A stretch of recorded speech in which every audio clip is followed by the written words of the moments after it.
Howdy, all you delicious people. I'm here today to review Day of the Dead, the series.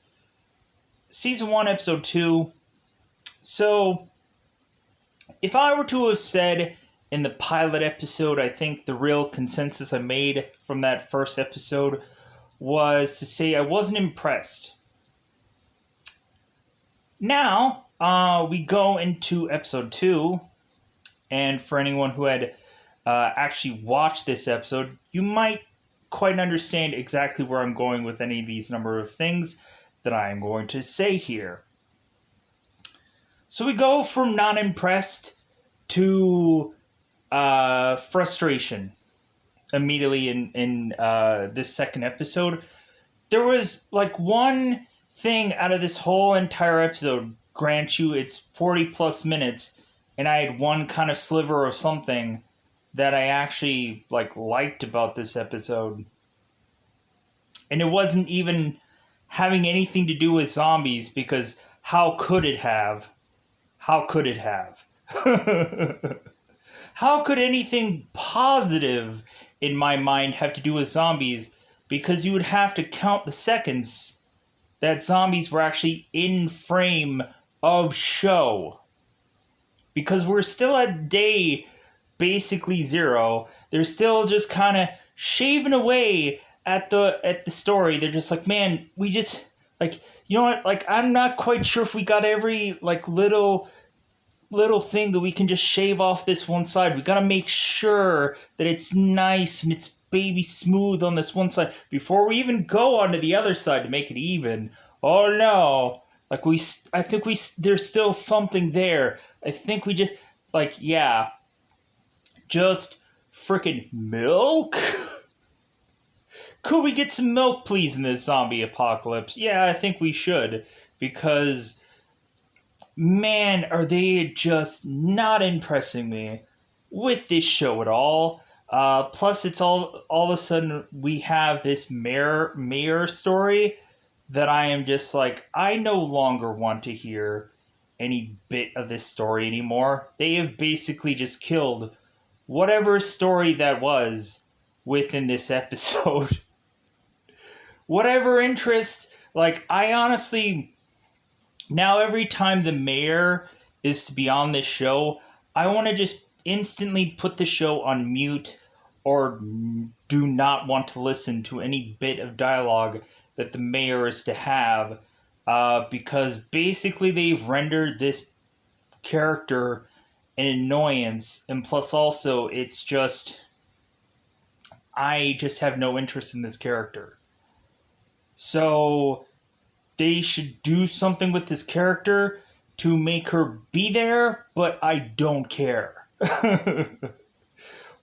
Hopefully she's just there in the background of scenes, but I never have to hear her voice again, because you have just killed a character for me in Episode 2 of this show? How many episodes are you going to be doing this season?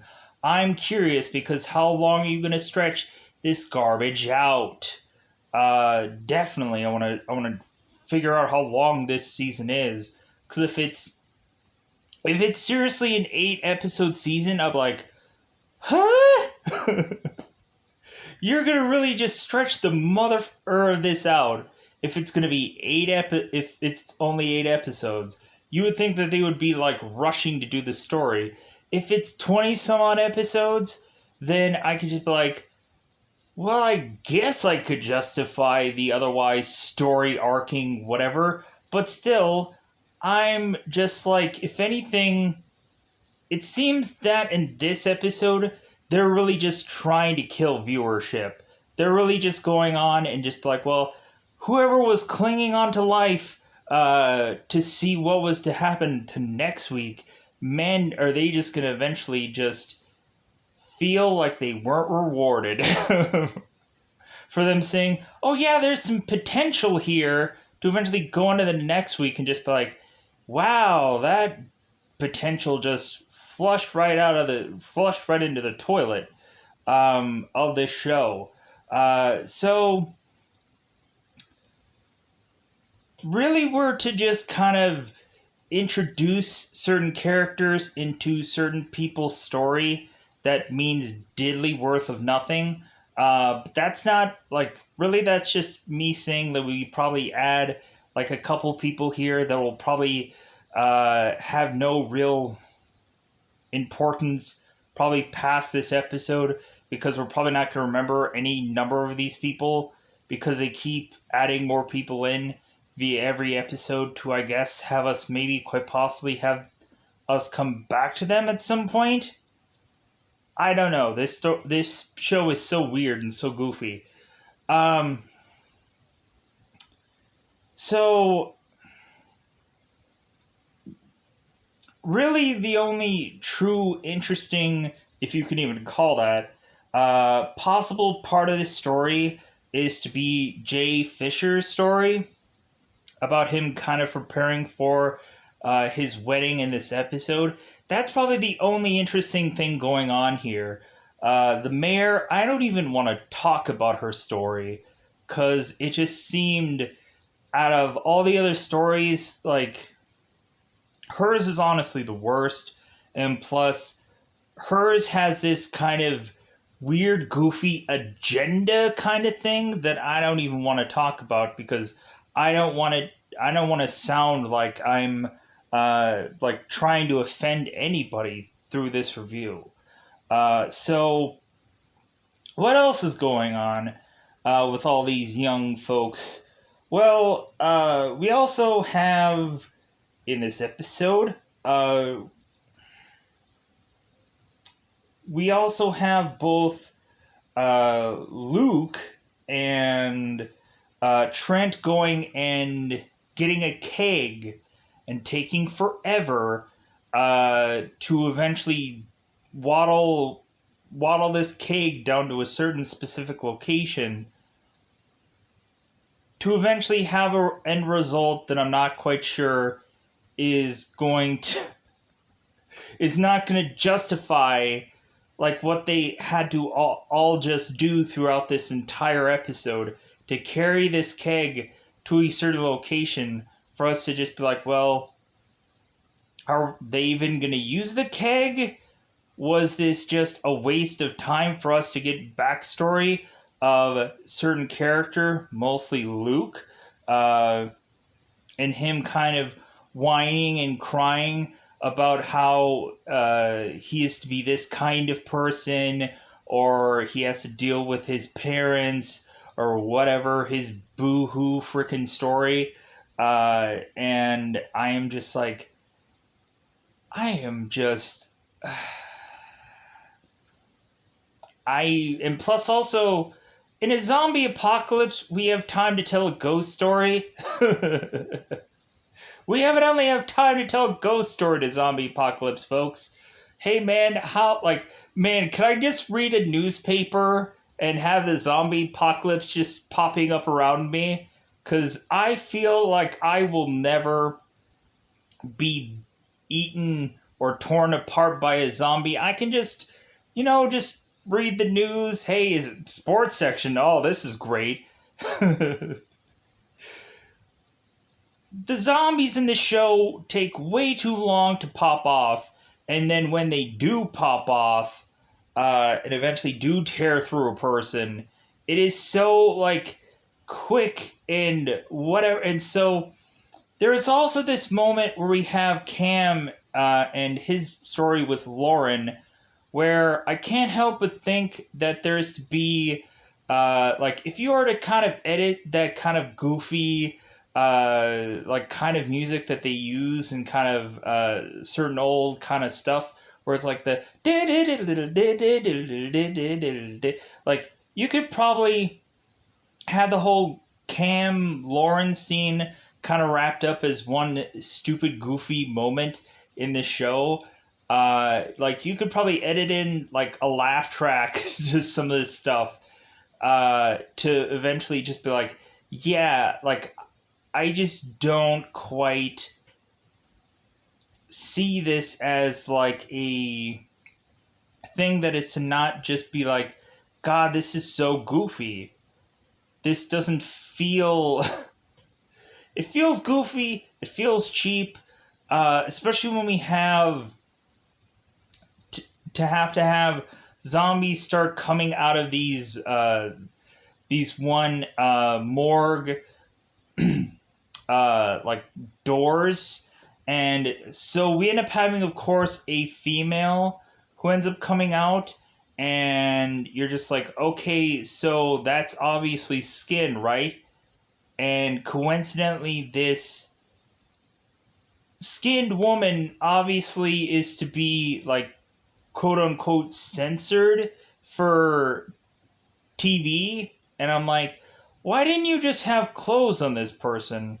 Why didn't you come up with a or figure out a way to have some gown or some kind of something for this character so you wouldn't have to have censored this obvious person's body, or had a male person strolling out from this door. Um, so then you wouldn't have had to have censored a woman's body out anyways, because this is obviously TV. Uh, just stuff about this just seemed just so irksome. Um, but not only that, we like everything that's kind of going on in the whole like mortuary morgue thing, the whole funeral home thing was just like, man, I wish we could get some real zombies in here to really just barrel through all these people and just murder a ton of humans. But I guess that's just really not going to happen now, is it? But anyways, I've talked for too long complaining about this. Let's go out of our way to say that it is to be spoiler time. Because really, like, I kind of teed it up in the best way that I can. Uh, there just isn't good stories in this episode. And so, if people are to lose interest in this show, I wouldn't blame you. Uh, we also have a sliver of story between Blackwood and McDermott, and we end up having also a new character, or is it a new character? Uh,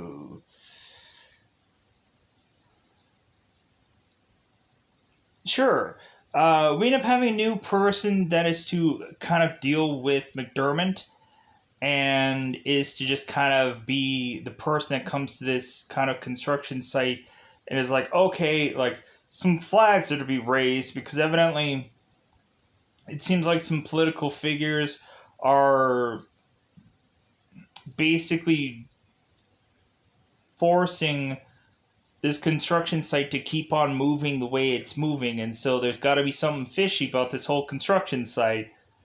So we end up having a character that is to be brought in specifically to try and halter what is going on in this construction site because something obviously is going on. Whatever. So let's just go into this double five time territory and let's go into spoiler time. Spoiler time. It's about that time we do spoil this episode. So let's actually get into the most intriguing story of this episode, and then we'll eventually kind of fade off into the ether of irrelevant things.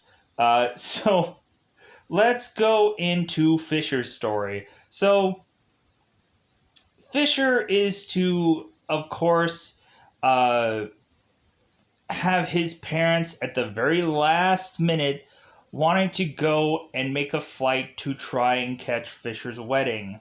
And so Fisher is to go and eventually talk to his wife. And his wife is like, I'm sorry, you shouldn't see me on this day. It's bad luck. And so Fisher is to try to convince his wife that they should delay the wedding. And she's like, well, here's the thing. Like, delaying the wedding is, like, gonna cost us a lot. Like, there's gonna be a lot of stuff that my father is gonna have to, like, pay for if we delay this.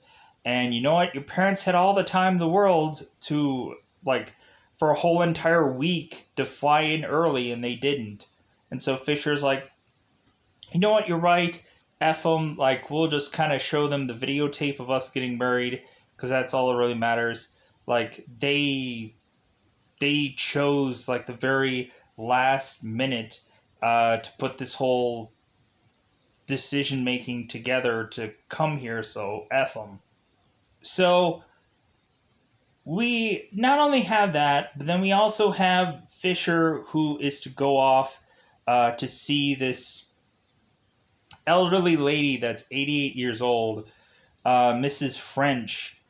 And it seems that Mrs. French is to find out that she's getting a diagnosis that could quite possibly lead to her death. And so Fisher is just like, oh, well, like, it seems like there are some treatment options for you to be able to go through. And Mrs. French is like, dude, I'm freaking 88. Like, what kind of treatments am I going to do to just, like, prolong my life for how long? Like, you know what? I've had a good life. I've had a long search of a life. And immediately when I'm hearing all this, I'm like, why do we have this story in a zombie apocalypse? Is this direly important to have a woman at the end of her rope, right at the cusp of a zombie apocalypse? And my thought process is to lead to, no, this isn't important. Why do you even have this on the show? Is it just to, like, help us feel better about Fisher? Because with the way of which that this episode is to end, like, I don't know really whether or not that's going to be the best, like, horse to saddle up on. So eventually Fisher is to eventually just go, and he is to decide two different things. Whether it's to go to this golf course and to eventually get ready for this wedding, or he is to go off and go and try to find his mother and father to, I guess, eventually kind of usher them in for them to make to this wedding, I believe. I think that was the other road that Fisher had the possibility of traveling, which he didn't. He went to the golf course. So, all of a sudden, Fisher is going on to the golf course, and so he ends up going and meeting his... And of course, they don't even have him here, because why would they? Of course, yeah. Yeah, he's not even in IMDb for this episode. So, Fisher's wife's father is to meet Fisher on this golf course, and so Fisher is like, well, hey, like, I'm going to spend a couple hours and get ready for this wedding. And so this guy is to tell Fisher, like, well, hey, how about you just, like, play some rounds of golf with me instead? And Fisher's like, no, like, I would much rather make sure everything for this wedding is going to go off without a hitch. And so the guy is like, well, here's the thing, though. I'm not asking you to go to not go with me in golf. This isn't asking. You're going with me to golf. And so Fisher's like, okay, like, I guess that means I'm going. So all of a sudden, Fisher is to go with this guy golfing, his wife's father. And so we find out that Fisher's wife's father is to, of course, be working with him on his practice, I guess his doctorate practice. So eventually what this guy is to basically say and kind of drop this in front of Fisher is to basically just tell him, it's like, hey, you know what, like, like I was going to actually supposedly retire and leave my whole practice all to you, uh, so that way you can make some real cash. But you know what? I'm having second thoughts. You know what? I think maybe I won't give up this practice. Maybe I'll just keep doing this practice until I croak. And so Fisher's like, okay, like that seems kind of weird. And then also, and so this other guy, this other let's just call him Doctor, so I have something to quickly kind of get through this. So this doctor is to eventually tell Fisher, and also before you and my daughter say your I do's, I want you to sign a prenuptial agreement before you guys get married. And this is like right on the wedding day that this guy just springs this up. And so Fisher is just so angry at this point. Like if I were Fisher, I'd probably just feel betrayed. And also, I'd be wondering if his wife knew all about this all along. And I also think that Fisher's wife has probably had a horse already in the stable, just kind of waiting around for Fisher to eventually have some problem with this wedding and then just jump ship. Plus, also with the zombie apocalypse, like, I don't think weddings would be on really just Fisher's top priority, anyways, because what does it matter? Because the world is going to, right now, the world is going to go to crap. Stuff is going to hit the fan, and weddings doesn't seem all that quite important at really just the time of which where everyone is probably going to die within mere, well, probably with this kind of zombie apocalypse, it'll probably take people weeks before they die. But, because. So Fisher ends up now frustrated and goes and chucks his club out in the middle of the forest. And so all of a sudden, Fisher is to go and look for his club to eventually find something else in the forest. He ends up finding a zombie. And so Fisher is to, of course, run away from this zombie. And eventually he runs himself right into a car that seemingly ends up running him over. So, not quite sure if Fisher is alive at the end of all this, if he's dead, like if we can confirm his death within next week, or reasonably he's like, oh yeah, he's definitely dead. Then I'll just be like, well, okay, then we just spent so much time on a character that, like, his story just ends in this episode. And we're just like, so why did we spend so much time on this story to go nowhere? What a waste. What a waste. But I guess you're just to, like, tell us, like, well, don't invest in everybody because someone's going to probably die here. Like, so it's going to be like the Walking Dead of things, where it's like, you focus so much on one person because you know that he's probably or she's probably going to die. So, so let's go and let's talk about Luke and Trent. So Luke and Trent, they are to eventually go and haul this keg because they ended up getting this keg for this party that they may or may not even have. So Luke and Trent go and take this keg and are to like haul this away into some bit of forest.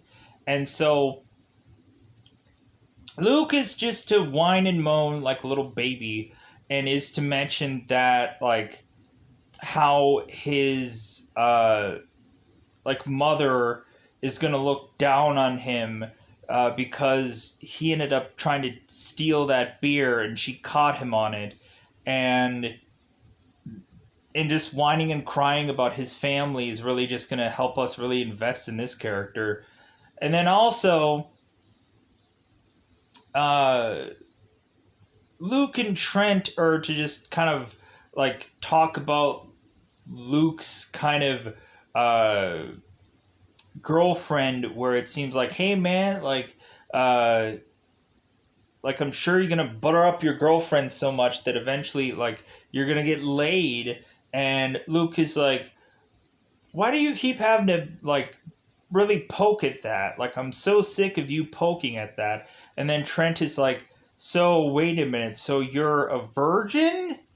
And so Luke has to immediately say, yeah, I'm a virgin. And he's probably going to stay that way because more than likely what's going to happen is zombie apocalypse is going to happen. And his girlfriend is probably going to wind up dead. Probably. Or maybe the undead. Maybe Luke is just going to have to decide whether or not he wants a corpse bride, so to speak, or whether he is eventually just going to move on to some other gal. But anyways, so both Luke and Trent haul this keg to make it all the way to this one spot. And so all of a sudden Luke is to have this weird, goofy story about these characters called like the Hatfields or something like that, where supposedly all of a sudden this family was to be into some kind of poor weather condition, which this family supposedly refused to move from where they were. Like, hey, if we're gonna drown in our home, we're gonna drown in our home. Evidently, there was floods and all kinds of things happening. Maybe a tsunami hit it. Maybe everything just battered this house all at once. But it seemed that eventually that this house just overflowed with water, and so all of a sudden, supposedly, I guess all of these people had supposedly drowned the Haddonfields.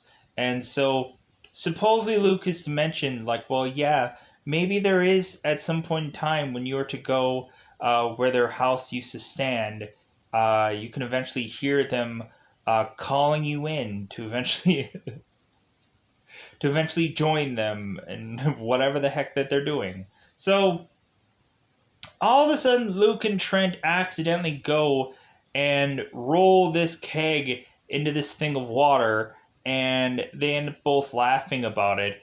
And they're laughing while all of a sudden a zombie is to be walking out of this water. And so there's only one way that this is gonna end. So now let's kind of wrap up the quick Blackwood McDermott story. So McDermott still down in this cave. I think his zombie that's down in there that's still like scarecrowing it up, just kind of hanging out, just like chilling. Uh, McDermott, for whatever reason, this zombie is to bite off, I think, some McDermott fingers because he's thinking it's finger licking good. And so McDermott is still down there, just kind of still waiting for someone to possibly help him. And so Blackwood is to eventually kind of wake up and like realize that she should try to help out McDermott. And so all of a sudden we end up getting these people that end up coming in, and I'm not quite sure. Like I think they're new in town. I don't know, but so eventually this one girl is to go and talk to the lead construction guy, who I believe is Rhodes, and she's to talk to him and say like, okay, like whatever you guys are doing now, you're to kill it. Like I want to completely investigate every little scrap of everything that's going on here, because if some kind of political office is to try and get you guys to keep doing what you're doing, there's something wrong here. So all of a sudden we bring the drill back up, and so eventually McDermott is to be I guess supposedly in some kind of cutscene, taken from out of this cave and to be put on this stretcher.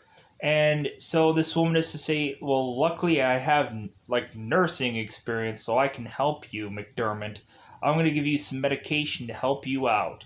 And so eventually this guy ends up eventually getting hauled away. And so really that's all that really just comes from that whole thing. I'm just like, okay, this guy's eventually going to slowly but surely become a zombie. And so now that I've kind of covered everything, now what is only to be left is a stupid mayor story. So the mayor is to be going on into this like old folks home, and so eventually it seems that there is to be this one elderly man that is to be wanting to have people change their opinion about voting for this mayor. And so the mayor is to just be like, well, hey, uh, like you're trying to manipulate people's votes, and that's just wrong. And so we end up having some other guy that's to be frustrated with the mayor, um, because like there has been some like goofy water that like she has been putting out to maybe poison people or hurt them or whatever. So the mayor also is to basically say, God, I really don't want to say this, but like I think there's only one way to. The mayor is to say who pretty much wears the pants in this family, let's just say, because she's at some points in time just saying it's like, well, uh, Trey, yeah, he's the husband, I'm the mayor, and I'm just like, okay. And then they go further into that to just masculate Trey and basically just say how worthless this guy really is and give him all the reason in the world to run into the arms of another woman and just bang away at her, because like evidently he's just like this guy uh, when he is with Paula, this man has no schwang. This guy has no dingaling.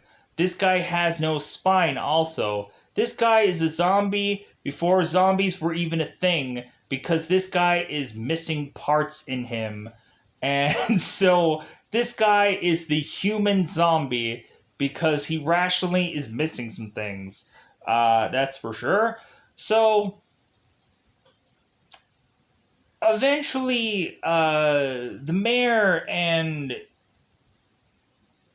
her husband is go on and talk about this more. And I'm like, God, this dialogue just needs to die because this just seems just the most just garbage thing that they can put in this show.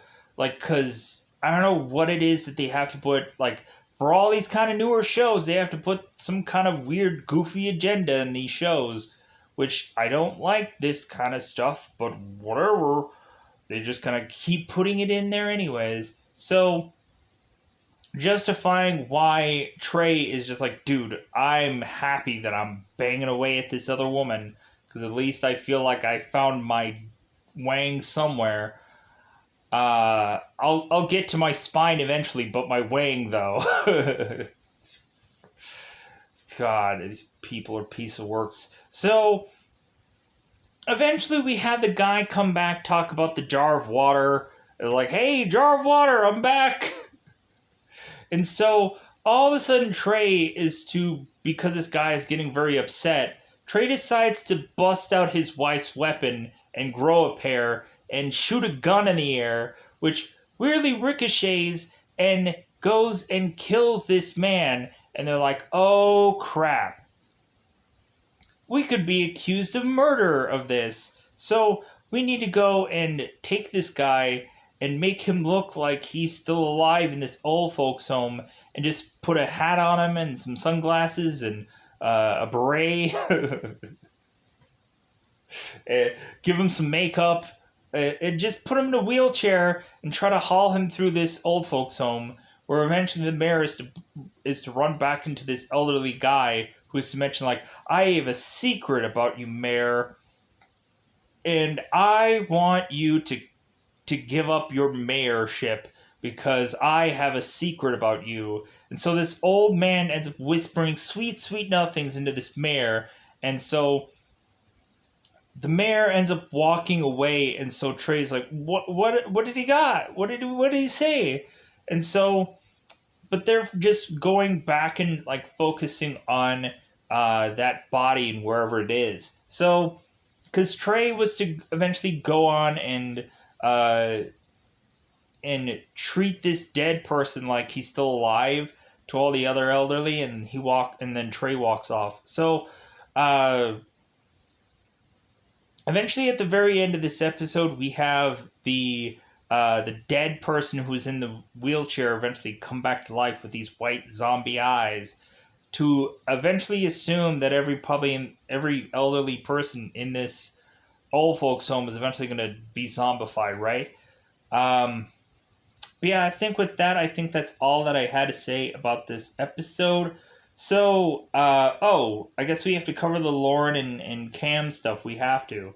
So, quickly talking about that. So, the corpses were to come out of the shelves or the doors that had all the dead bodies in there, and so eventually they decide because one, it seemed that there was to be a point where one hand was to come out of one of these doors and was to start crawling around. So they're like, well, I guess this is not going to be an easy way to defeat these things.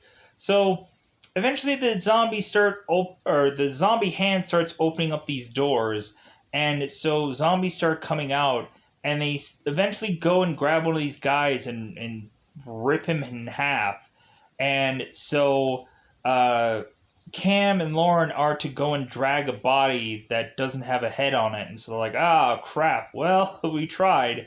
So eventually they go into this other room with the people that are to be alive left, and one of the zombies is just crashing through this window and taking a just huge chunk of time just going, rawr, I'm crashing through this window, look at me. How many times could we probably see like them maybe recycling the same cutscene a couple of times and also through a commercial break? Like it looks like the exact same scene, and they just reused it multiple times. Uh, so they decide, well, hey man, we got to figure out a way to get the heck out of here. So eventually, they end up getting the hearse, and so they end up putting a dead body into this hearse, and so Cam is to chuck all these organs for these zombies to munch on outside, and so all of a sudden that leads for the rest of the humans to go and run off to either join with these people in this hearse or to just run off to go and find their own vehicles and get the heck out of here. But all of a sudden there's to be this one zombie that ends up deciding to go and get next to the hearse, and so all of a sudden we have Cam who chucks this like intestines, I think, and so the zombie grabs it, and so all of a sudden he ends up getting dragged by this hearse, and so and plus also this zombie weirdly like breaks in half, and so he's just getting dragged with basically half his body just holding on to this hearse. So I wonder if eventually that's going to eventually be a thing when eventually either Cam or Lauren eventually are to kind of wrap this up. And so we also have a moment where Cam is, or just anybody is to basically consistently ask Lauren, it's like, hey, could you let me know when eventually you're going to turn into a zombie? Because technically you were bitten, so let me know when eventually you're going to want to just eat someone's brain, so that way I can get the heck out of here, right? And so we now have to come to the consensus of when Lauren is going to become a zombie, or if she ever becomes one, or if she's just going to die and then become a zombie. And like, so we're on consistent watch of when Lauren is eventually going to be a zombie. Like, they don't really have the answer for this, and I guess the show isn't going to just quickly just say, oh yeah, she's going to become a zombie, like right now, right away. And because eventually I'm sure like they're going to stretch this out like they stretched everything out. And anyways, so that's all I wanted to say about this episode. I'm going to call it a wrap. Goodbye, everybody.